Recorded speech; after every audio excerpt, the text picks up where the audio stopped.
Following some breaking news right now, the Pinellas County Sheriff's Office is investigating the death of a 3-year-old girl. Officials say deputies responded to the scene on US 19th North last night around 9 o'clock for a call reporting the girl was hurt. The Sheriff's Office says she was pronounced dead at the hospital. This is an ongoing investigation.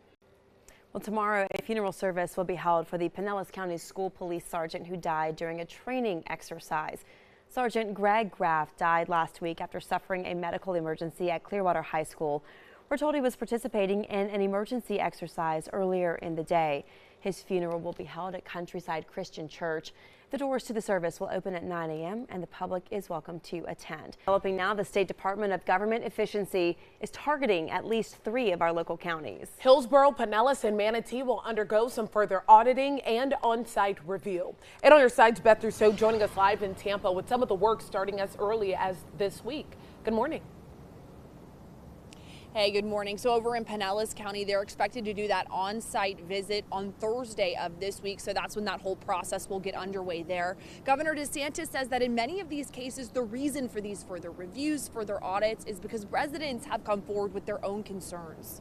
Manatee County will be the next subject of the DOJ examinations and audits. Manatee, the latest addition to the list of local counties under scrutiny by the State Department of Government Efficiency. It doesn't matter if a county or city is Republican-led or Democrat-led. What matters to me is if you are spending over and above what you should be spending.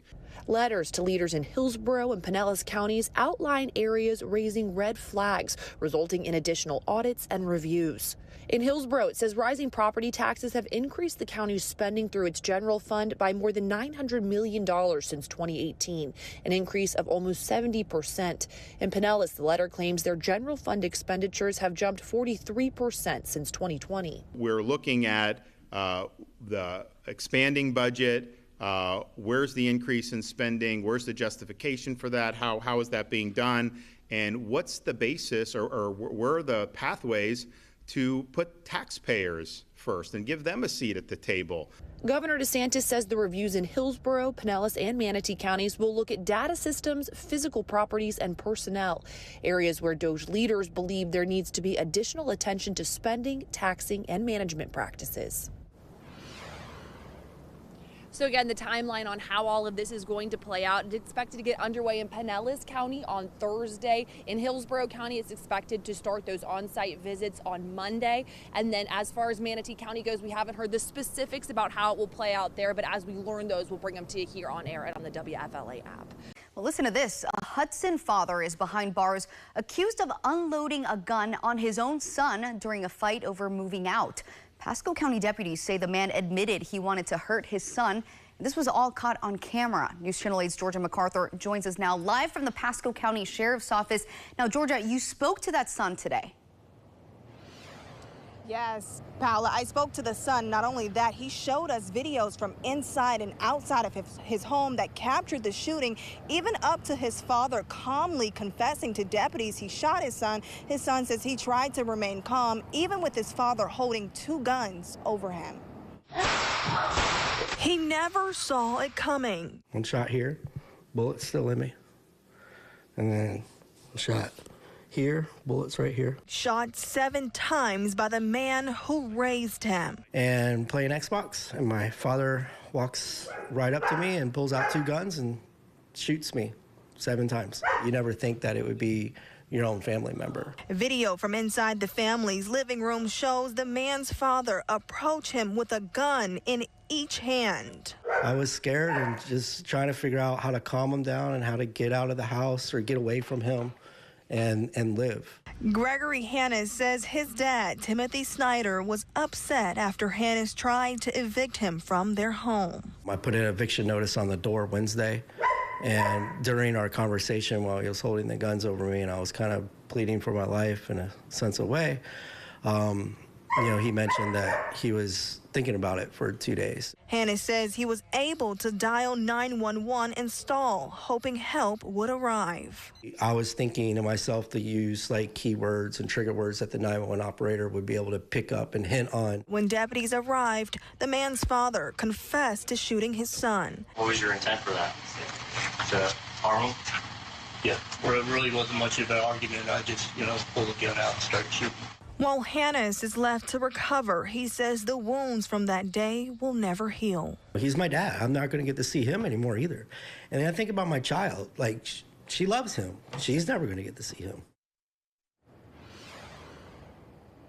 Hannes told us by speaking out, he also wants to thank the 911 operators for staying on the phone and potentially saving his life. His father is being held without bond on attempted murder charges. Reporting live in Pasco County, I'm Georgia MacArthur, 8 on your side.